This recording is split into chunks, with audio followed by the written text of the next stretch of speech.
Two very interesting speeches. Hindi में भी बोलूंगा, घबराइए मत. Two very interesting speeches. One by Mr. Gala from the TDP and one from the BJP. I heard Mr. Gala's speech very carefully. I listened to everything you said. And in your speech, I sensed a certain anxiety. I sensed a deep feeling of pain. And I want to tell you from here that you are the victim of a 21st century political weapon. Very fantastic political weapon.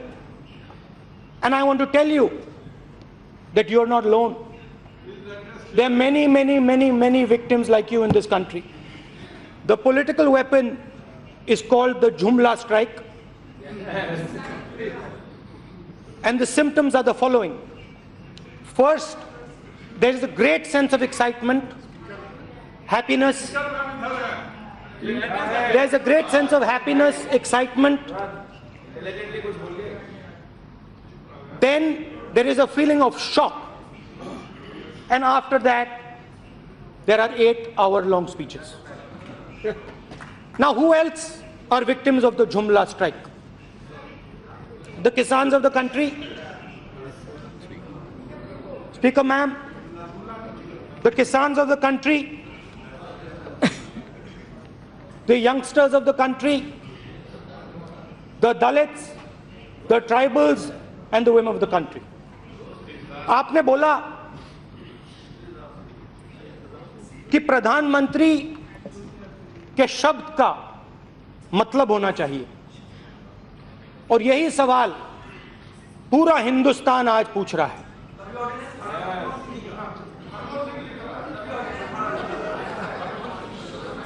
₹15 lakh हर व्यक्ति के bank account में.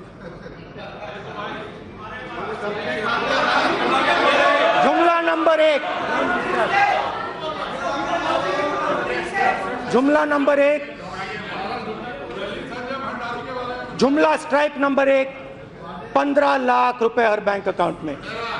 जुमला strike number 2 crore युवाओं को हर साल रोजगार पे चलते हैं. 2 करोड़ युवाओं को रोजगार देने की बात की थी. आप कौन सी दुनिया में हैं? आप कौन सी दुनिया में हैं? मेरे पास यहाँ आंकड़े हैं. मेरे पास मैं देख रही हूँ ना, उनका नाम लिया आपसे पहले. आप मत डिस्टर्ब करो उनको. बैठो. मैंने तुरंत प्लीज खड़गे. 2016 और 17 में पूरे हिंदुस्तान में 4 लाख युवाओं को रोजगार मिला. ये लेबर ब्यूरो के सर्वे के डिटेल्स हैं, मेरे नहीं है, इनके आंकड़े हैं. हिंदुस्तान के युवा ने प्रधानमंत्री जी पे भरोसा किया था, और हर भाषण में प्रधानमंत्री जी ने कहा था कि 2 करोड़ युवाओं को मैं हर साल रोजगार दूंगा. और सच्चाई है कि सिर्फ 4 लाख युवाओं को रोजगार मिला है. दूसरे तरीके से कहता हूं, जो काम चाइना 50,000 युवाओं को 24 घंटे में रोजगार देता है, उसी काम को आप लोग 400 युवाओं को 24 घंटे में काम देते हो. यह सच्चाई है इनके खोखलेपन की, यह सच्चाई है इनके शब्दों की. और जहां भी जाते हैं रोजगार की बात करते हैं. कभी कहते हैं पकौड़े बनाओ,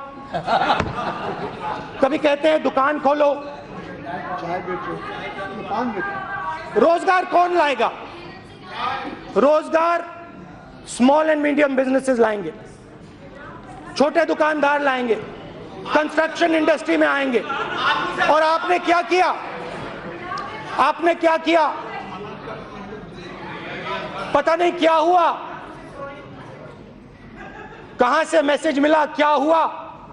8 बजे रात को काले धन के खिलाफ प्रधानमंत्री जी ने एक्शन लिया, डिमोनेटाइजेशन किया।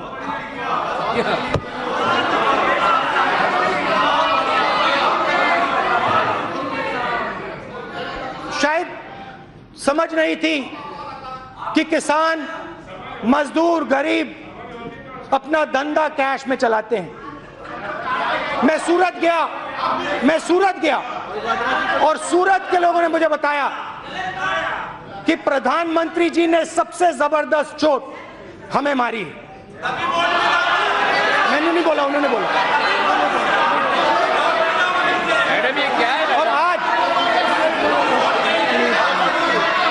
और आज बेरोजगारी हिंदुस्तान में 7 साल से सबसे ज्यादा है। ये है नरेंद्र मोदी जी का, प्रधानमंत्री जी के शब्दों का सच।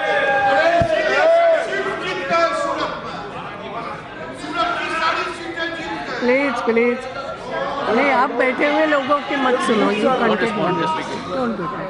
मगर वहां नहीं रुके। जीएसटी कांग्रेस पार्टी लाई थी।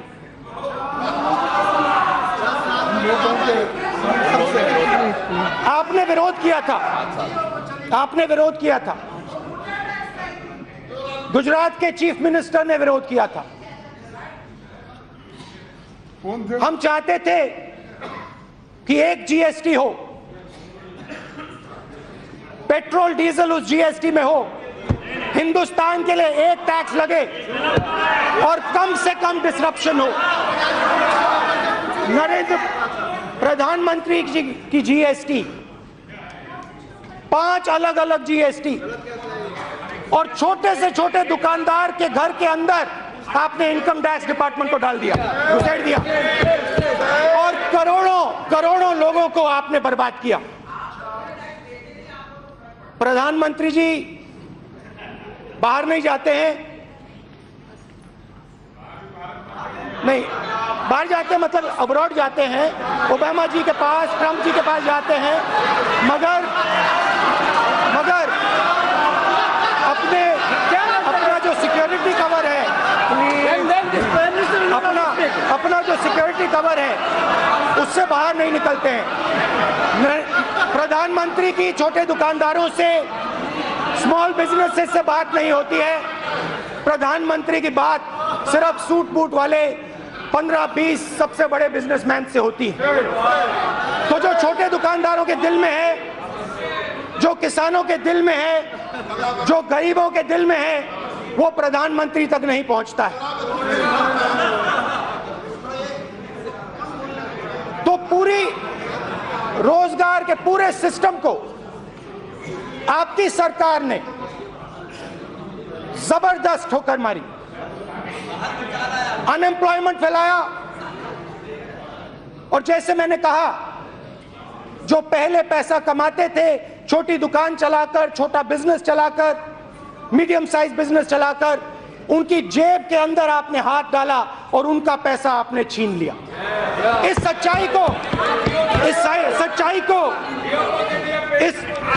सच्चाई को बदला नहीं जा सकता है। और आपने बिल्कुल सही कहा, जियो के इश्तिहार पे प्रधानमंत्री जी का फोटो आ सकता है, और वो जो शक्तियां जो इनकी मदद करती हैं, और वो 10-20 बड़े बड़े बिजनेसमैन हैं, उनके लिए ये सब कुछ करते हैं। मगर बाकी हिंदुस्तान के लिए, गरीबों के लिए, कमजोरों के लिए दिल में थोड़ी सी भी जगह नहीं है।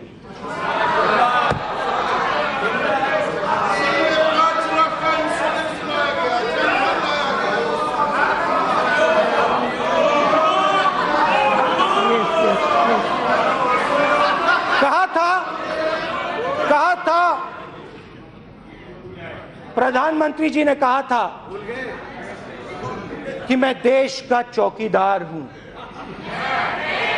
मैं चौकीदारी करूंगा। मैं प्रधानमंत्री नहीं हूं, मैं देश का चौकीदार हूं। मगर जब अमित शाह के पुत्र जय शाह 50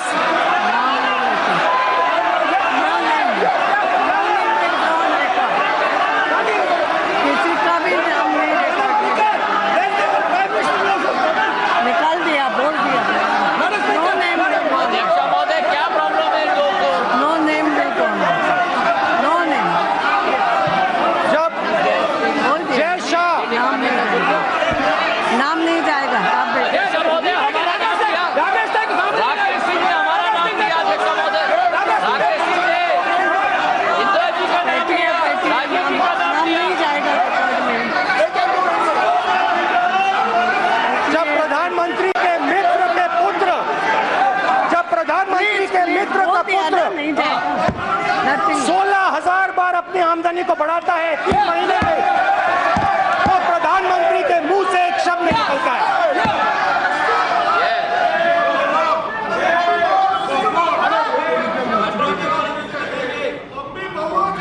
Yes.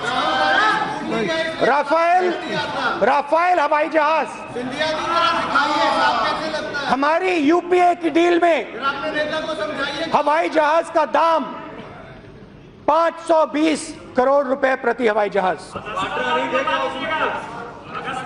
पता नहीं क्या हुआ, किससे बात हुई, पता नहीं क्या हुआ, किससे बात हुई।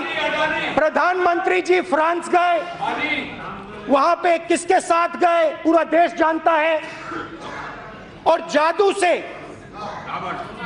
से हवाई जहाज का दाम 1600 करोड़ रुपए प्रति हवाई जहाज हो गया। डिफेंस मिनिस्टर यहां बैठी हैं, डिफेंस मिनिस्टर यहां बैठी हैं। उन्होंने पहले कहा कि मैं देश को हवाई जहाज का दाम बताऊंगी, पब्लिक में कहा। उसके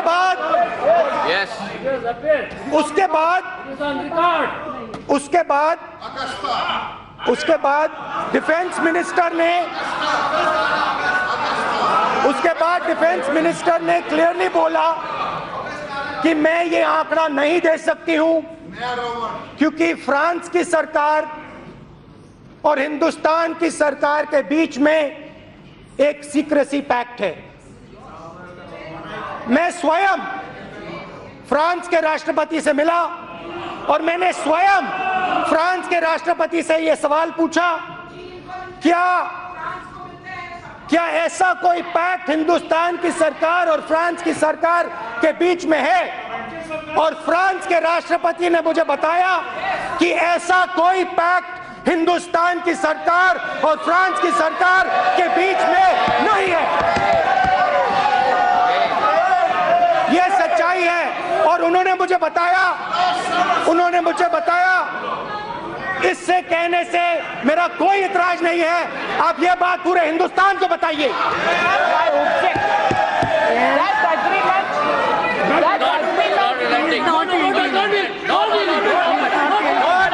और सीधा नरेंद्र मोदी हिंदुस्तान के प्रधानमंत्री के दबाव में आकर प्रधानमंत्री के दबाव में आकर निर्मला सीतारमण जी ने देश को झूठ बोला है। किसकी मदद हो रही है, क्यों मदद हो रही है? निर्मला जी, प्रधानमंत्री जी, आप देश को बताइए।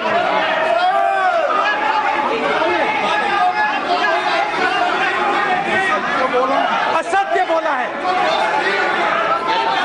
He is not eating.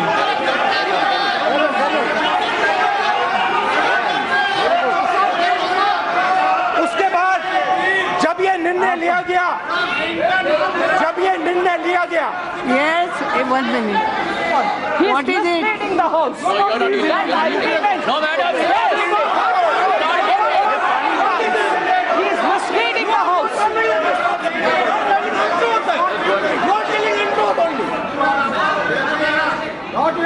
एक मिनट, आप बैठिए ना। मीटिंग एक मिनट, मालूम है मुझे वो सदन में उपस्थित है, उनका नाम लिया गया शायद, defence minister. But madam, he's not yielding. Madam, he's not yielding. I will allow you also after it. I know. During their time, man. That agreement was during their time. The secrecy is because of their He is time. not yielding. Following something which they have agreed, man. आप बैठिए ना। Madam, he's not yielding. I know that. इसके बाद मौका दे देंगे। After मैं इसके बाद आपको मौका दूंगी। अभी वो यील्ड नहीं कर रहे हैं। In the house, okay. Yes. उनके बाद रिप्लाई का मौका आपको देंगे उतने में। The defense minister has clearly spoken an untruth. The fact of the matter एक बात is है, that Rahul the ji- French president personally has told me एक minute. that there is no बार deal. बार डिफेंस मिनिस्टर का नाम लिया जा रहा है इसमें, इसलिए आपके बोलने के बाद आपको बिल्कुल मौका दूंगी, क्योंकि she is there in house. ऐसा नहीं, डिफेंस मिनिस्टर स्पोक अनट्रूथ, ये बात कही ना आपने अभी। एक मिनट, ठीक है ना, तो आपको दे दूंगी। Yes, The fact of the matter is what ever it is. that I met the gentleman in Delhi. You can check the records.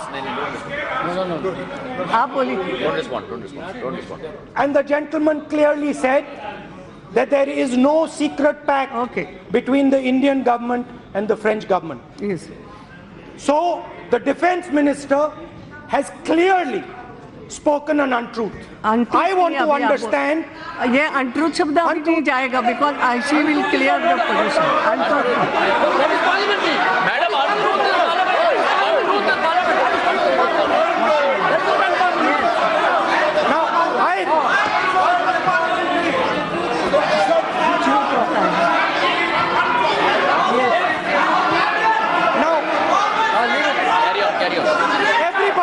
everybody understands.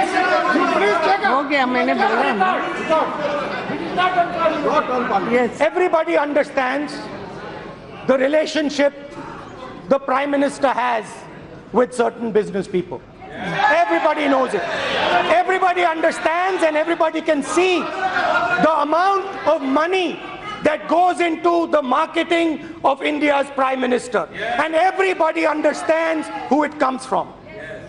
One of those people was given the Rafael contract, and he benefited thousands and thousands and thousands of crores. The contract was taken away from HAL. Madam, he cannot trade unsubstantiated.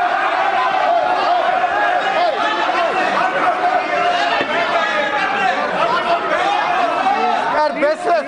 We cannot, madam, according to rules. एक एक शब्द को नहीं, मैं देख रही हूँ। And the gentleman, the gentleman benefited to the tune of approximately 45,000 crore rupees. This is the truth.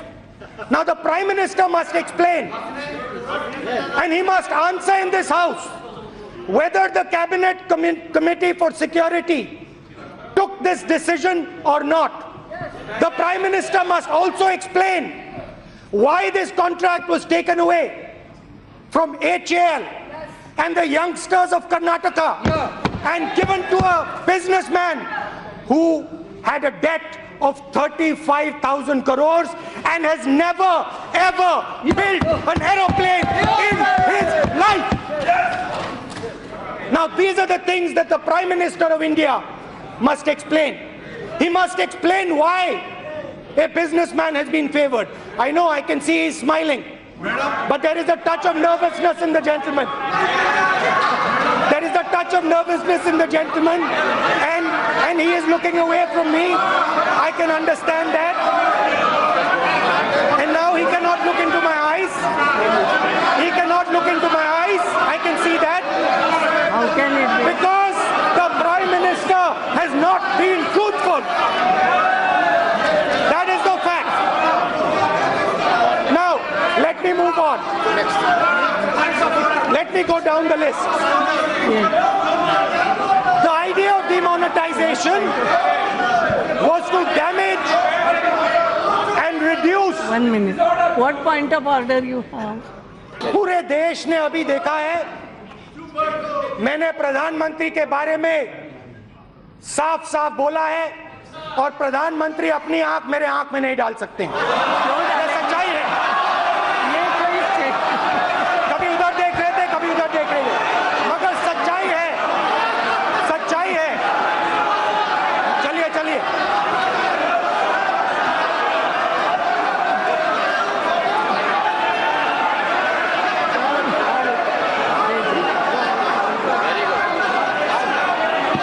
आप जितना भी चलाएं, वो क्षण देश ने देख लिया है, देश को समझ आ गई है बात। चौकीदार नहीं है, भागीदार है।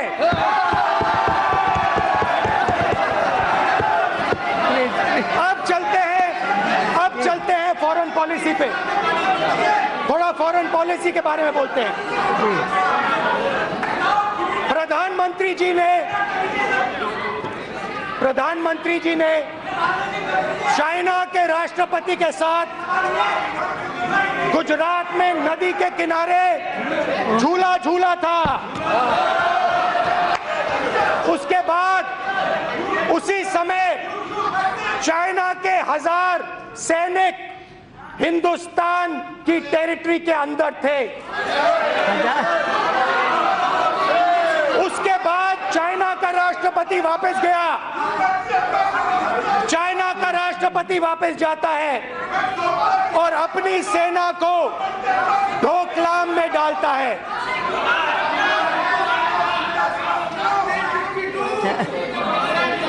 हमारे सैनिकों ने अपनी शक्ति दिखाई। ठहरिए, हमारे सैनिकों ने अपनी शक्ति दिखाई और वो चाइना के सामने खड़े हुए। ये भी मानते हैं। मगर उसी के कुछ दिन बाद प्रधानमंत्री जी चाइना जाते हैं और बिना एजेंडा के वुहान में चाइना के सामने कहते हैं कि बिना एजेंडा बात होगी, डोकलाम को हम यहां नहीं उठाएंगे। बिना एजेंडा नहीं था, ये चाइना का एजेंडा था। और चाइना के सामने जो हमारे सैनिक खड़े हुए, वो काम हमारे प्रधानमंत्री नहीं कर पाए और सैनिकों का प्रधानमंत्री ने धोखा दिया। ये सच्चाई है, ये सच्चाई है, इसको बदला नहीं जा सकता है।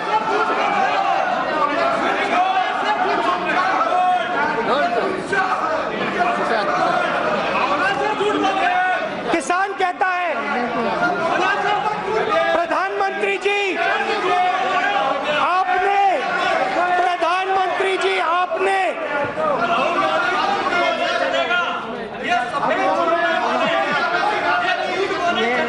2.5 लाख करोड़ रुपए हिंदुस्तान के सबसे अमीर 20-25 उद्योगपतियों का माफ किया, कर्जा माफ किया। प्रधानमंत्री जी, हिंदुस्तान का किसान कहता है माफ आपने उनका किया, हाथ जोड़ के आपसे कहता है हमारा भी थोड़ा सा माफ कर दीजिए।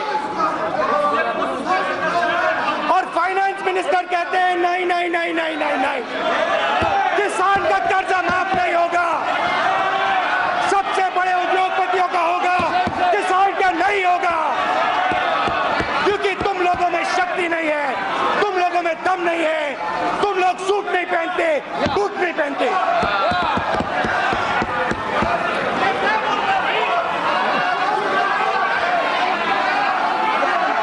किसान का बेटा स्कूटर मोटरसाइकिल चलाता है, पूरी दुनिया में पेट्रोल के दाम नीचे नीचे गिर रहे हैं, हिंदुस्तान में ऊपर, क्योंकि नरेंद्र मोदी अपने मित्रों के जेब में पैसा डालना चाहते हैं।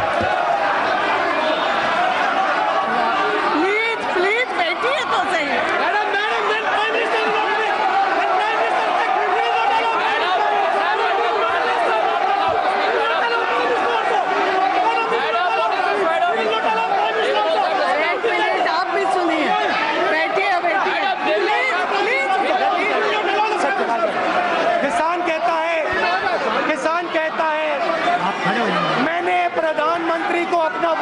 देखिए अब बैठी है, प्लीज प्लीज एवरीबॉडी, डरो मत, अब कोई नहीं बोले। सच्चाई से डरो मत।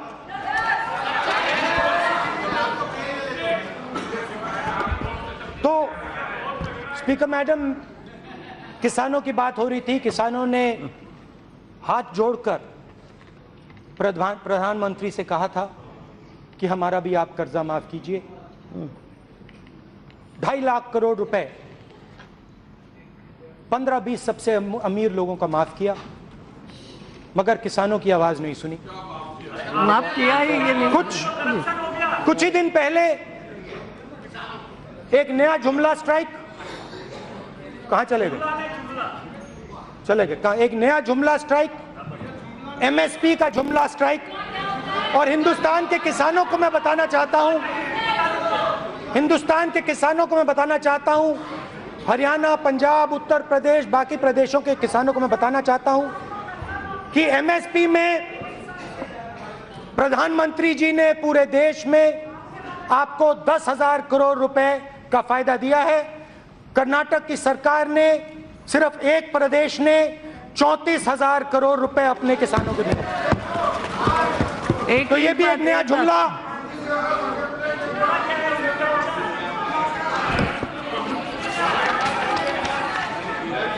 अब चलते हैं,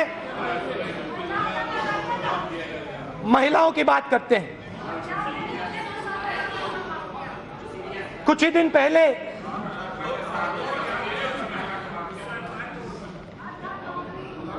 इकोनॉमिस्ट मैगजीन के कवर पर लिखा था कि हिंदुस्तान अपनी महिलाओं की रक्षा नहीं कर पा रहा है। ये तो शेम बोलोगे तो हम सबके लिए शेम हो जाएगा। Please don't say. हम सबके लिए। सवाल सबके लिए। यस। बाहर देशों में ओपिनियन है कि हिंदुस्तान पहली बार अपनी हिस्ट्री में, हजारों साल पहले नहीं हुआ है, मगर पहली बार अपनी हिस्ट्री में अपनी महिलाओं की रक्षा नहीं कर पा रहा है। गैंग रेप होता है,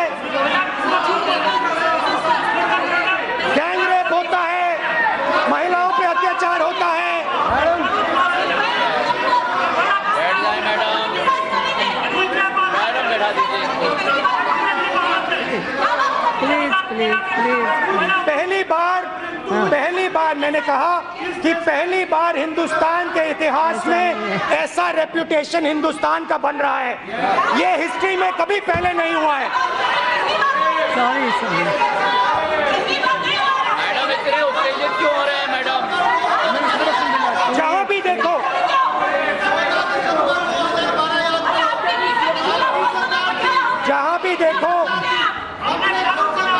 मैडम इतने उत्तेजित क्यों हो रहे हैं?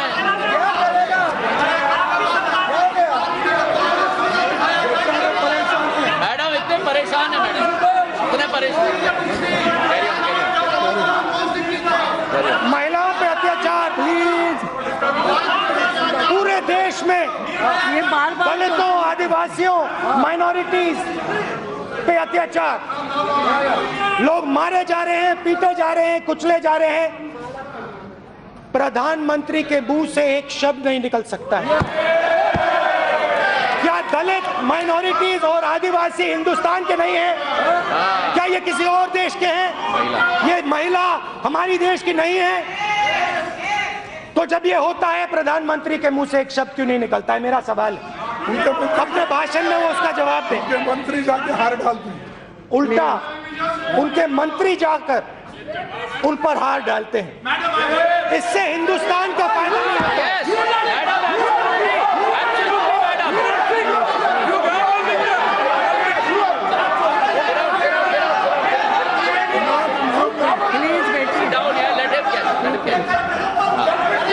बैठिए ना, दोनों तरफ से चल रहे हैं। आप भी चुप रहे। बैठो। तो हिंदुस्तान में प्लीज प्लीज कोई किसी का मैडम नाम ही नहीं लिया मैडम, नाम ही नहीं लिया मैडम, प्लीज मैडम नाम ही नहीं लिया मैडम, प्लीज बैठिए। चलिए बताइए। तो जहां भी देखो कहीं ना कहीं किसी ना किसी हिंदुस्तानी को मारा जा रहा है, पीटा जा रहा है, कुचला जा रहा है, दबाया जा रहा है। प्रधानमंत्री एक शब्द नहीं कहते हैं। अच्छा जी बोलिए। क्या हुआ?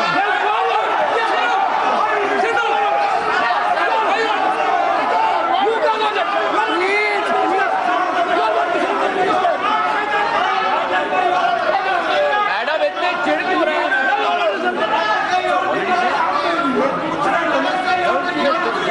अनुराग जी प्लीज बैठिए। बैठिए खड़े आप बैठिए यस बैठिए। मोहम्मद सलीम आपको क्या हो गया?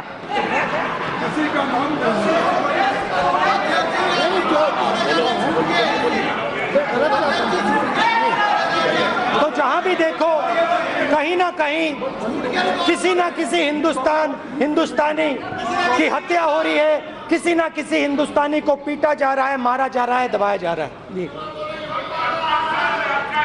ये देश को शोभा नहीं देता है। और जब ऐसी बात होती है तो प्रधानमंत्री का फर्ज बनता है कि वो देश को बताएं, अपने दिल के अंदर जो है वो देश को बताएं।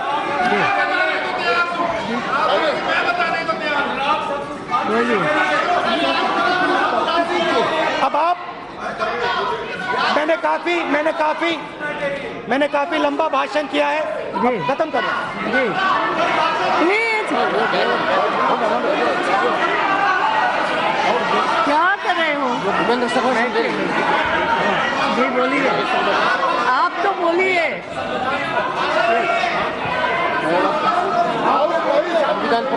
तो जब भी किसी ना किसी को मारा जाता है, दबाया जाता है, कुचला जाता है, पीटा जाता है, तो वो सिर्फ उस व्यक्ति पे हमला नहीं हो रहा है, वो अंबेडकर जी के संविधान पे, कॉन्स्टिट्यूशन पर और इस हाउस पर हमला हो रहा है।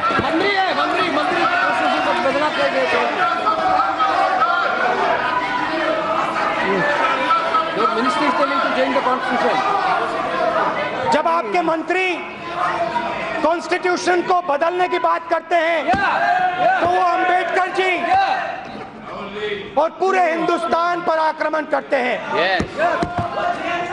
और हम इस बात को नहीं सहेंगे।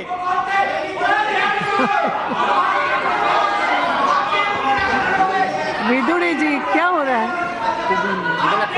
विदुरी जी बैठिए। यस मगर yes the Prime Minister, now this is an important part of my speech, so if you would let me say it. It's interesting, you like it, you'll enjoy this one. The Prime Minister and Mr. Amit Shah are two very different type of politicians. The Prime Minister and the President of the BJP are very different type of politicians. They are not like any of us. They are different than all of us. The difference between all of us and the Prime Minister and the President of the BJP, what is it? is whereas we are okay to lose power, we can see ourselves in being in power and out of power. For reasons that everybody knows here, the Prime Minister and the President of the BJP can simply not afford to lose power. Because the moment they lose power, other processes will start against them. So the Prime Minister and his President act out of fear. And this fear generates generates anger. And it is this anger that the whole of India is feeling. It is this anger that is being transmitted down India, that is attempting to crush every voice in India. That is the truth. ये सच्चाई है. अभी मैं सुनिए, अभी जब मैं अंदर गया, विपक्ष के मेंबर्स ऑफ पार्लियामेंट ने मुझे बधाई दी, कहा बहुत अच्छा बोले, मगर हैरान हुआ कि जब मैं वहां गया आपके ही मेंबर्स ने मेरा हाथ मिलाकर कहा कि बहुत अच्छा बोले. आपके मेंबर्स, इन्होंने नहीं, आपने, क्योंकि ये आवाज आपके अंदर भी है. ये आवाज सिर्फ इधर नहीं है, ये आवाज आपके अंदर है, बीजेपी में है.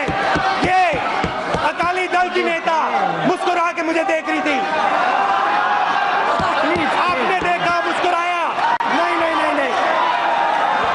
तो ये जो फीलिंग है पूरे देश में है और हमारा काम इस फीलिंग को जोड़ने का है. और मैं आपको यहां बता देता हूं, पूरा का पूरा विपक्ष और आपके बहुत सारे लोग मिलकर प्रधानमंत्री जी को चुनाव में हराने जा रहे हैं. अंत में मैं आपको एक बात बताना चाहता हूं. आप सोचोगे कि मेरे दिल में प्रधानमंत्री के खिलाफ, आप सोचोगे कि मेरे दिल में प्रधानमंत्री के खिलाफ गुस्सा है, क्रोध है, नफरत है.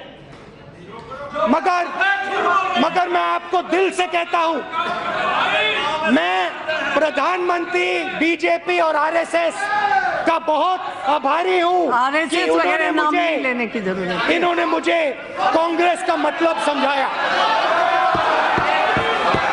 कि इन्होंने मुझे हिंदुस्तानी होने का मतलब सिखाया.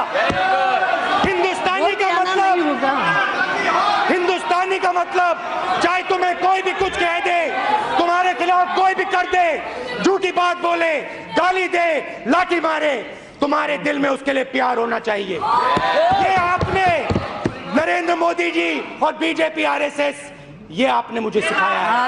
और इसके लिए मैं आपको दिल से, अंदर से धन्यवाद करना चाहता हूं कि आपने मुझे मेरा धर्म सिखाया, आपने मुझे शिव जी का मतलब समझाया और आपने मुझे हिंदू होने का मतलब समझाया. इससे बड़ी बात हो ही नहीं सकती है और इसके लिए मैं आपका धन्यवाद करता हूं.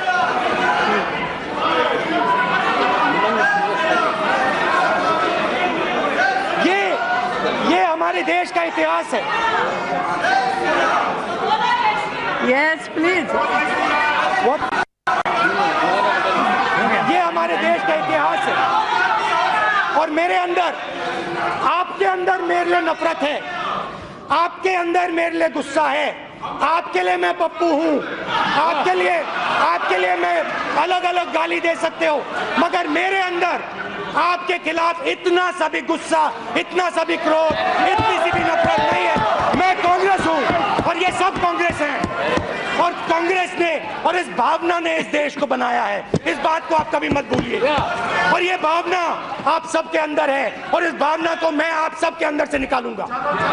एक एक करके मैं आपके अंदर से, आपके अंदर जो प्यार है उसको निकालूंगा और आप सबको कांग्रेस में बदलूंगा. धन्यवाद. नमस्कार.